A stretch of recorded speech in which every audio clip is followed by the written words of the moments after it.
I burst through the double doors of my parents' colonial-style estate, rain cascading from my hair and clothes onto their imported marble floor. The sound of champagne glasses and polite laughter from Ethan's engagement party fades as all eyes turn to me. My hands tremble as I clutch my phone, knuckles white. Lily collapsed at school today, I say, my voice catching. The doctors found a congenital heart defect. She needs surgery within 36 hours, or there could be permanent damage. Mother's perfectly lined lips part slightly.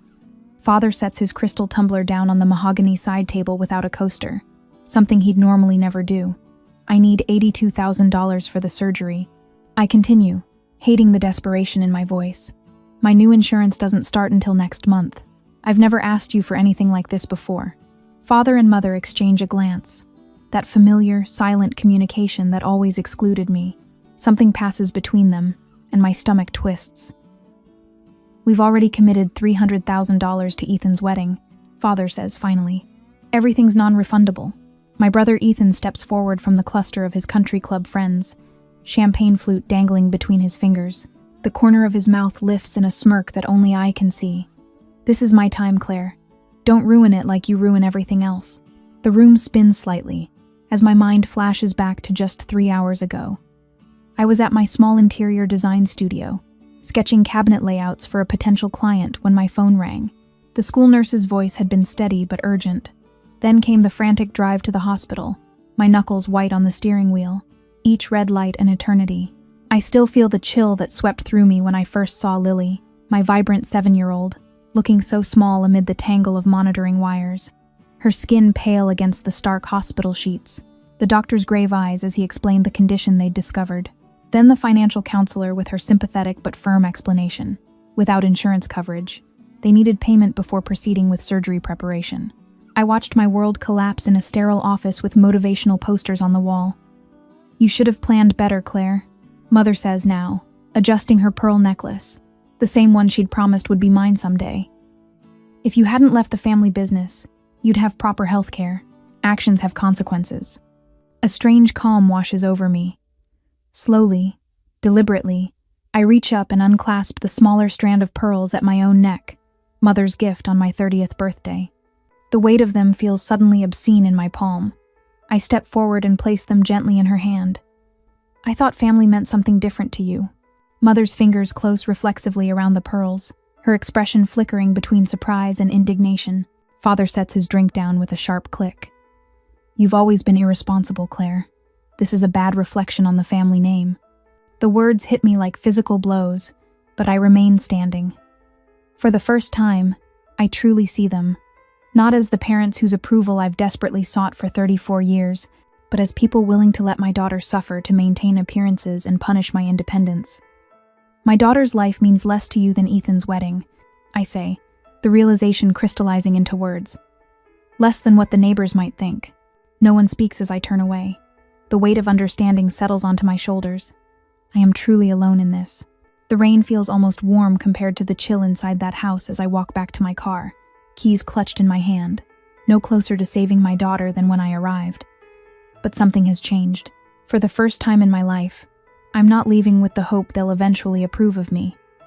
I'm leaving with the certainty that I need to find another way.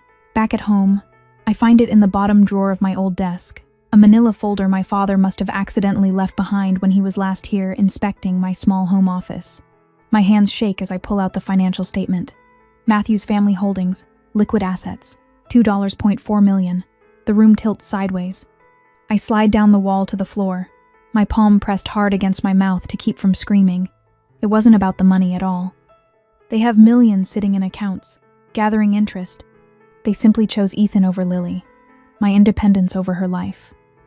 The phone rings, jarring me back to reality. The hospital's number flashes on the screen. Mrs. Lewis? This is Janice from Financial Services. I'm calling about Lily's procedure. My chest tightens. Yes? We'll need a deposit by morning to continue preparation for surgery. Otherwise, I'm afraid we'll have to postpone. I close my eyes, picturing Lily's small form in that oversized hospital bed. We'll have it. I promise, my voice breaking. Just please don't stop preparing. She's all I have. When I hang up, Daniel is standing in the doorway. The circles under his eyes match mine. They have over $2 million, I say, holding up the statement. It wasn't that they couldn't help. They wouldn't. Daniel sits across from me at our small kitchen table, his calloused hands spread flat on the wood surface. Construction work has made his fingers permanently rough, each crack and callus a testament to his dedication to building things that last. My coffee grows cold, untouched. The bank denied the emergency loan application, I say, scrolling through my email. Credit card company won't increase our limit. Daniel nods grimly. I called everyone. Mike can loan us $500, Jen and Paul about the same. My brother might manage $1,000 by tomorrow, but the math is impossible. We're so far short of what Lily needs. I talk to Diane and Mark. I continue, referring to my closest friends from college. They're devastated, but can only offer to watch the house while we're at the hospital. Daniel stands abruptly and walks out of the kitchen. I stare at the wall, numb. When he returns, he's holding a set of keys. He places them gently on the table between us. 5 years rebuilding it, he says, his voice rough. Doesn't matter now. We'll sell it first thing tomorrow. The 1969 Chevy Camaro, Daniel's pride and joy, the car he found abandoned in his uncle's barn, the vehicle he spent countless weekends restoring, part by precious part. My throat closes as the tears come. My own parents wouldn't help, but you'd give up something you love without hesitation. Daniel's hand covers mine. It's just metal and paint, Claire. Lily is our heart. I pull out a notepad and start calculating aloud. The Camaro might bring $11,500 if we find a buyer quickly. Our savings are at $32,000. Your $401k early withdrawal could be another $11,500 after penalties. That's still $27,000 short, Daniel says, rubbing his forehead. In Lily's hospital room later that evening, Dr. Garcia explains the risks while checking Lily's monitors. Every hour we delay increases the chance of permanent damage to her heart. The defect is causing strain that her young heart simply wasn't designed to handle. I curl up in the chair beside her bed, watching her chest rise and fall beneath the thin hospital blanket, her favorite stuffed rabbit tucked under one arm. We're going to fix your heart, sweetheart, I whisper, brushing hair from her forehead. Mommy and Daddy are figuring it out. Through the window, I can see Daniel pacing the hallway, phone pressed to his ear.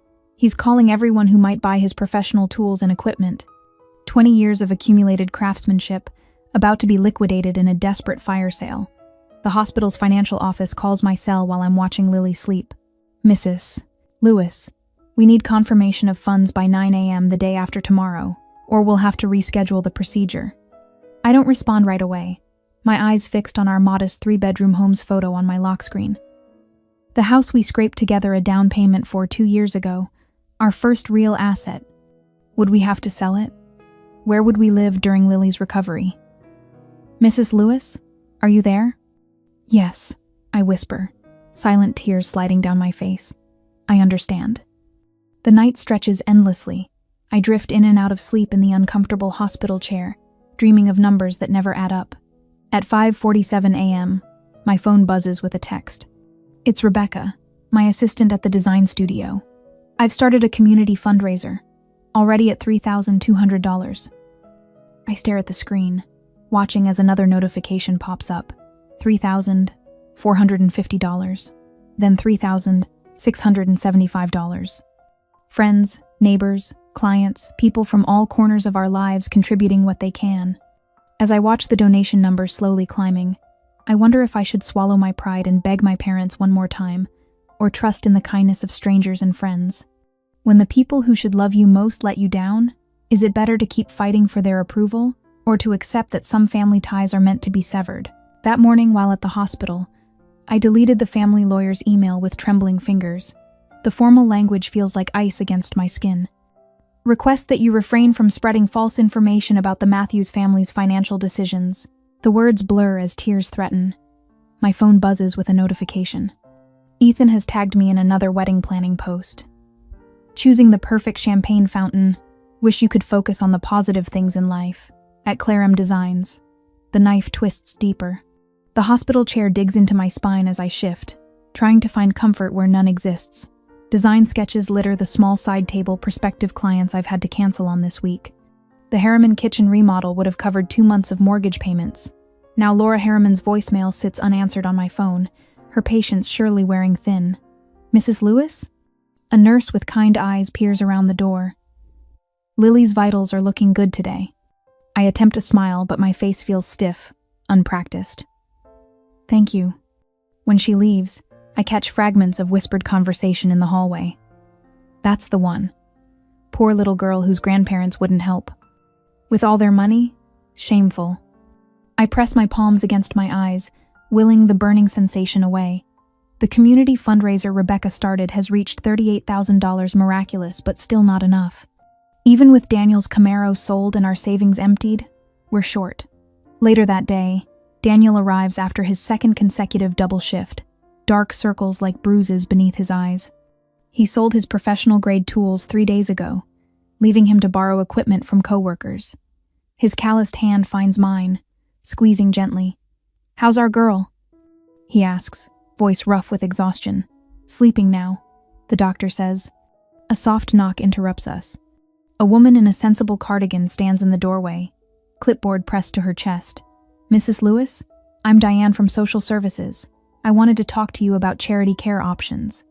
My cheeks burn with shame as she sits beside me, speaking gently. There's no shame in needing help. Many families face medical crises they couldn't possibly prepare for. I nod mechanically, listening as she explains the application process, the income verification, the waiting period that might be too long for Lily. When my phone rings with an unknown number, I almost ignore it, certain it's another collection agency about the credit card I maxed out for Lily's medications. "Mrs. Lewis, this is Gerald Warren from the Seattle Chronicle.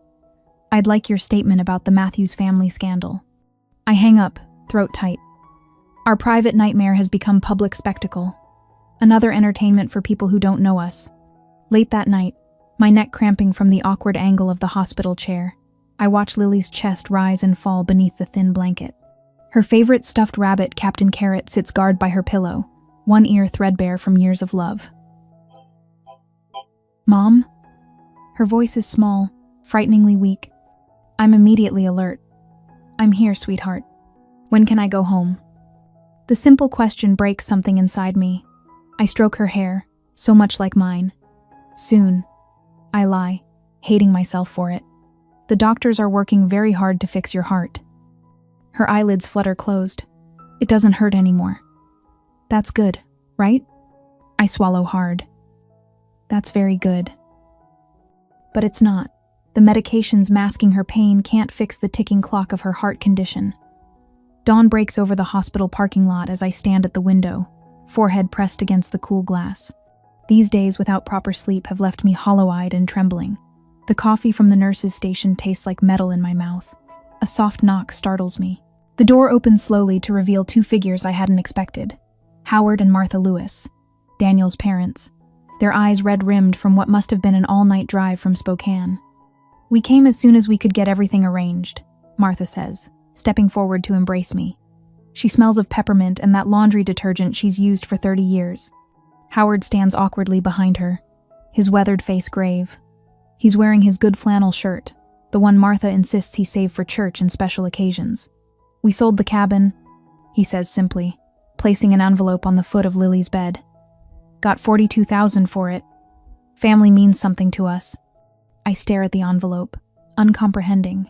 The cabin by Spirit Lake, their retirement dream, the place they'd saved for over 20 years to buy.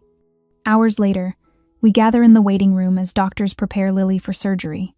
The funds from Howard and Martha, combined with our savings and the community donations, have finally reached the necessary amount. The surgeon's confidence is cautious but real.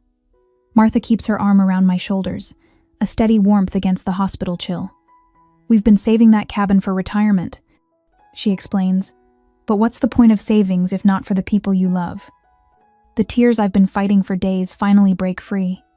My own parents wouldn't even consider helping. They chose Ethan's wedding over Lily's life.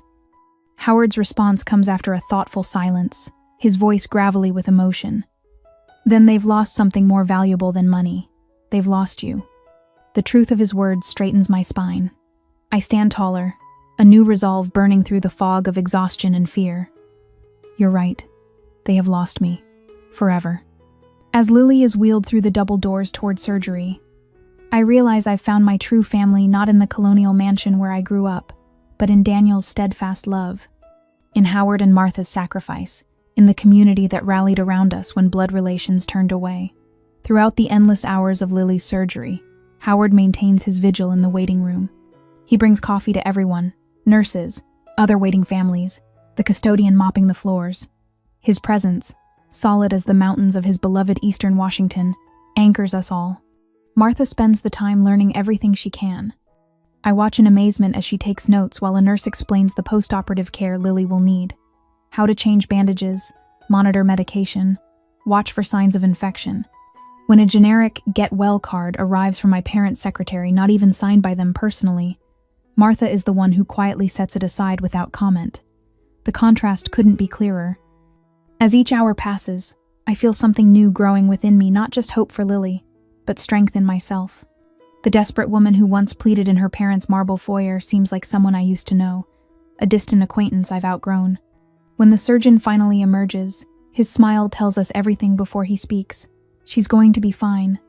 2 weeks later, as Lily recovers with remarkable speed, I receive an unexpected call. North Shore Hospitality is looking for a designer for their $2 million remodel project, and they want me to pitch. Why me? I ask, stunned by the opportunity. My daughter donated to your fundraiser, the CEO explains. She showed me your portfolio. We need someone who understands what makes a space feel like home. The morning of the presentation, I stand before the mirror adjusting my blazer. The woman who looks back at me has changed, eyes clearer, stance more certain. Howard and Martha's sacrificial love has given me a foundation I never had before. I walk into North Shore Hospitality's boardroom with my head high, ready to show them designs born from a new understanding of what truly matters in creating spaces where people belong. I walk into North Shore Hospitality's boardroom, my portfolio case a comfortable weight in my hand. The morning sun streams through floor-to-ceiling windows, illuminating the expectant faces of 6 board members seated around a polished walnut table. My heartbeat steadies as I set up my presentation materials, each movement deliberate. Good morning, I say, making eye contact with each person in turn. My voice carries clearly across the room, surprising me with its newfound authority. I'm Claire Matthews of Matthews Design Studio. Thank you for this opportunity. The CEO, Arthur Brennan, nods encouragingly. His silver hair catches the light as he leans forward, fingers steepled. We've heard promising things about your work, Miss Matthews. I tap the screen of my tablet, and my designs for their hotel chain appear on the large display behind me. The modern yet warm aesthetics fill the room, but I don't immediately launch into explanations. Instead, I set my hands flat on the table and share what matters most. Before we discuss these designs, I'd like to tell you about Howard and Martha Lewis. A story unfolds from my lips, not rehearsed, but lived. How Howard and Martha sold their retirement cabin in the mountains to help pay for my daughter's heart surgery. How, in gratitude, I redesigned their modest new home to capture the essence of what they'd loved about their cabin. They gave up their dream space for my daughter's life. I explain, my finger tracing the contours of a custom built-in bookcase that mimicked the cabin's rustic beams. So, I created a space that honored their sacrifice while bringing them daily joy. Arthur Brennan leans forward, his interest visibly deepening. This experience crystallized my design philosophy. I continue. Spaces should reflect the people who truly matter. Not status, not trends, but the authentic connections that give our lives meaning. I tap my tablet again, revealing my designs for their hotels, each one storytelling through space, inviting genuine connection rather than shallow luxury. Your guests don't just want another anonymous upscale experience. I say with quiet confidence, they want spaces that remind them why travel matters, to connect with places and people that enrich their lives. Arthur's expression shifts from professional interest to something more personal. The room feels charged with unexpected emotion. 3 days later, my phone rings as I'm helping Lily with her homework. It's Arthur Brennan himself, not his assistant. Claire, something unusual happened yesterday, he begins. I received a call from Richard Matthews. My stomach tightens at my father's name. Of course he would interfere. He suggested you might be emotionally unstable after some recent family drama. Arthur's tone remains neutral, revealing nothing. The pencil in my hand freezes midair. I see. I found his interference distasteful, to be frank. Arthur's voice warms, especially since I know exactly what you've been through. You do? The question slips out before I can stop it. My daughter needed heart surgery when she was 9. Different condition, same terror for a parent. His voice grows quiet with remembered fear. The difference was, I had family who supported us through it.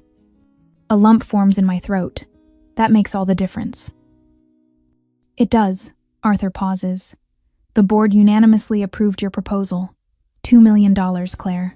The largest contract in our recent history. The room spins slightly as the magnitude hits me. Lily looks up from her math problems, sensing something important. Thank you, I manage. You won't regret this. I know we won't. Another pause. There's something else. Our 10-year contract with Matthews Furniture is up for renewal next month. Would you prefer we sever that relationship? The question catches me completely off guard. My parents' business losing such a significant contract would accelerate their financial troubles. Part of me, a small, wounded part, feels a flicker of satisfaction at the thought. Should I let my parents' business suffer consequences naturally? I wonder silently, or would actively contributing to their downfall make me just like them? Before I can answer, Arthur continues, no need to decide now. Think it over. After we hang up, I sit with Lily at our kitchen table, watching her carefully form numbers on her homework sheet. I'm suddenly overcome with the realization that life has fundamentally changed. The next morning brings more evidence of this shift. Daniel's construction company partners officially with my design studio for the implementation phase of the North Shore project. His crew will bring my designs to physical life, our professional relationship mirroring our personal one built on mutual respect and shared values. Howard makes 3 calls before lunch, connecting me with former business associates who've been looking for fresh design perspectives. They're good people.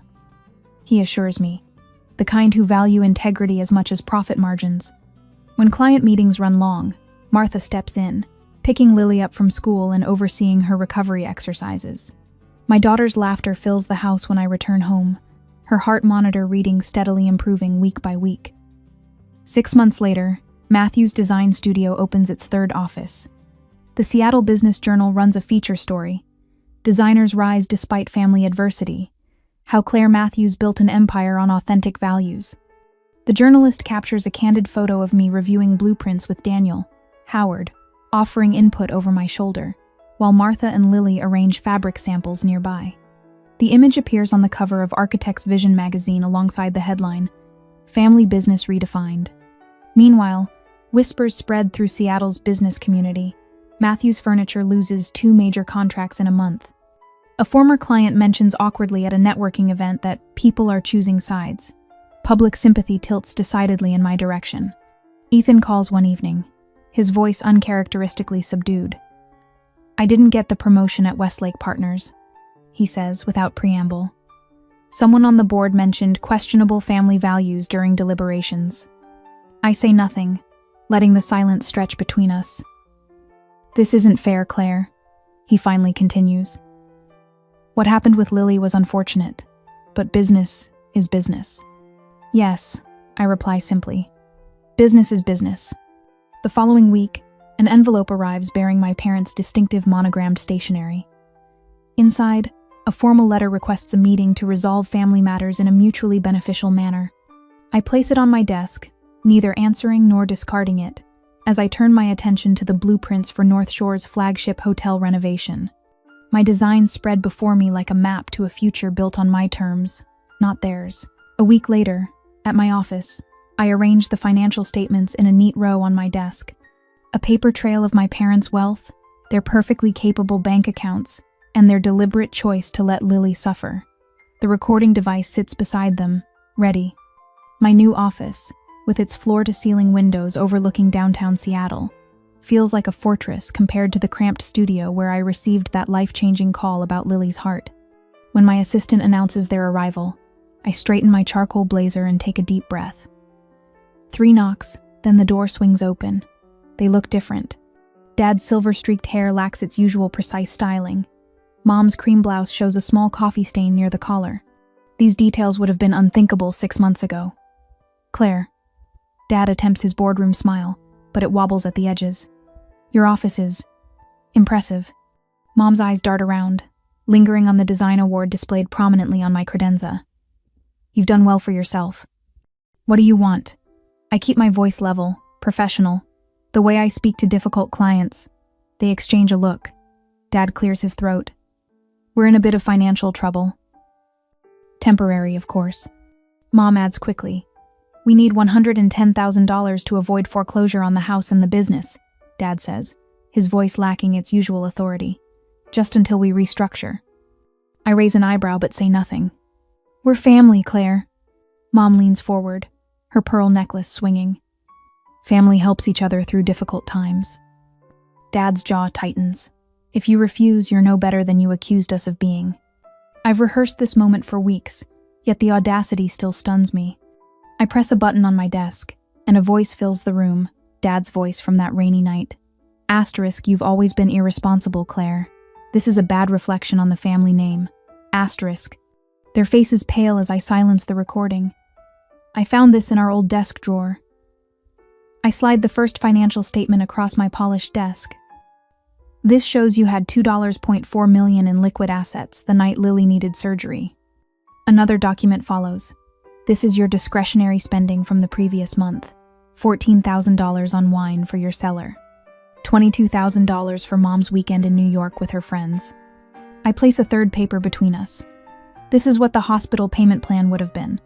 Less than what you spent on Ethan's engagement party catering and all the wedding preparations.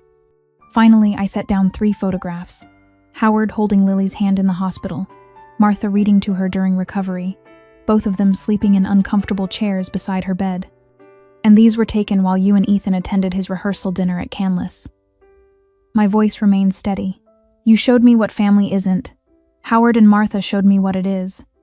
Dad's face reddens. We were teaching you independence. You needed to stand on your own. And now you can do the same. I hold his gaze until he looks away. The late afternoon sun streams through the windows, casting my shadow long across the office.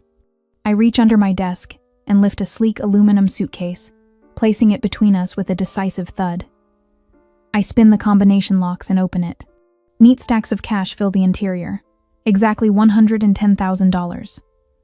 Dad reaches for it instinctively. I keep one hand firmly on the handle. This isn't forgiveness, I say. It's my freedom. I'm buying my way out of being your daughter. Mom gasps, pressing her hand to her throat. You can't mean that. Blood is blood. I stand, feeling the power shift complete itself. In my tailored suit, with my successful business, and my daughter safely recovered, I no longer need their approval or their love. Howard gave blood for Lily's transfusion. I say quietly. What did you give? Dad's face crumples, his carefully constructed facade falling away. For the first time in my life, I see him recognize that money can't buy back what truly matters. Take it and go. I release my grip on the suitcase. Consider all ties severed. We're done. Mom reaches toward me, but I step back. Claire, please. My receptionist will see you out. I watch from my window as they exit the building 30 floors below.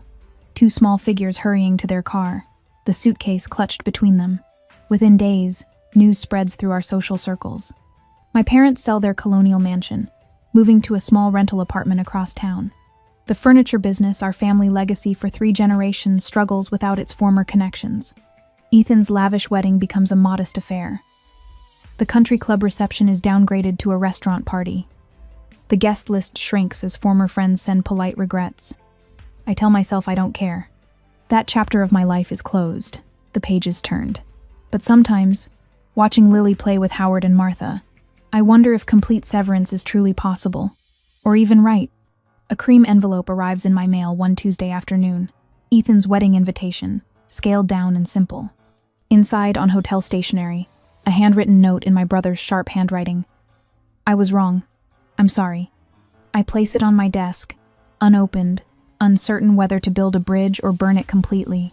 1 year later, I stand in my downtown Seattle office, watching the skyline shimmer in the afternoon Sunday. The view never gets old, just like the feeling of signing contracts without second-guessing myself. Miss Matthews? My assistant appears in the doorway. The Austin project just confirmed. That makes 5 cities now. I smile, remembering when my design studio was just a desk in our spare bedroom. Now industry publications call my work revolutionary spaces that celebrate authentic connections. The irony isn't lost on me. I once desperately sought my parents' approval. Now CEOs and developers seek mine. Also, the scholarship committee needs your final selections for the mentorship program. The mentorship program, my pride and joy. 10 young designers from disadvantaged backgrounds who will receive not just design training but business education, everything I had to learn the hard way. Tell them I'll have it tomorrow, I say, glancing at the clock. I need to pick up Lily. Lily, my miracle. Her latest cardiology checkup showed a perfectly functioning heart. Last night, I found her coloring family portraits. She'd labeled Howard and Martha as real grandparents without prompting. Some wounds heal cleaner than others. The grocery store hasn't changed, though I have. I once counted pennies here, buying generic medicine and calculating what we could afford until payday.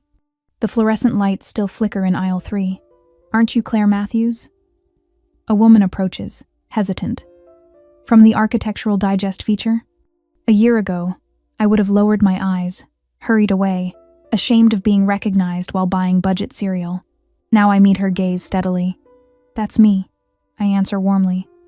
Your story. She glances down, then back up. After I read about how you stood up to your family, I finally told my mother she couldn't control my children's upbringing anymore. Her voice wavers. 20 years of manipulation, and your story gave me courage. I squeeze her hand gently. Sometimes the family we choose matters more than the family we're born into. Her eyes glisten with understanding as we part. Sunday afternoon in our backyard feels like something from a Norman Rockwell painting, if Rockwell painted biracial families and suburban barbecues. Daniel flips burgers while Lily runs through the sprinkler, her laughter cutting through the summer heat. Howard and Martha sit under the oak tree, their gray heads bent together in conversation. Neighbors arrive with homemade pies and potato salad. No pretension, no designer labels, no calculated social maneuvering, just genuine connection. Howard raises his glass of lemonade. To the family we chose and the love that saved us all. Lily runs up, water dripping from her curls, clutching a crayon drawing. 5 stick figures hold hands beneath a giant sundae. It's us, she announces proudly. Our real family. Martha pulls her close, kissing the top of her head. I catch Daniel's eye across the yard, and our silent exchange says everything about the life we've built from the ashes of what we lost. Later that evening, I stand at my office window again, finalizing plans for the Matthews Family Foundation, a nonprofit to help families with children needing emergency medical care. The irony of keeping the Matthews name isn't lost on me. Some wounds heal differently than others. A reflection appears in the glass, a familiar figure standing in my doorway. My mother looks older, her perfect posture slightly stooped, her designer outfit not quite as crisp as I remember. I turn, acknowledging her with a simple nod but making no move to invite her further into my space. Some boundaries need no explanation. As I watch her walk away, I wonder, is true forgiveness possible without reconciliation? Can we release the pain of betrayal while still protecting ourselves from those who caused it? What would you choose? The comfort of family ties or the freedom of chosen connections? I don't have all the answers, but as I lock my office door and head home to the family who chose me, I know I've found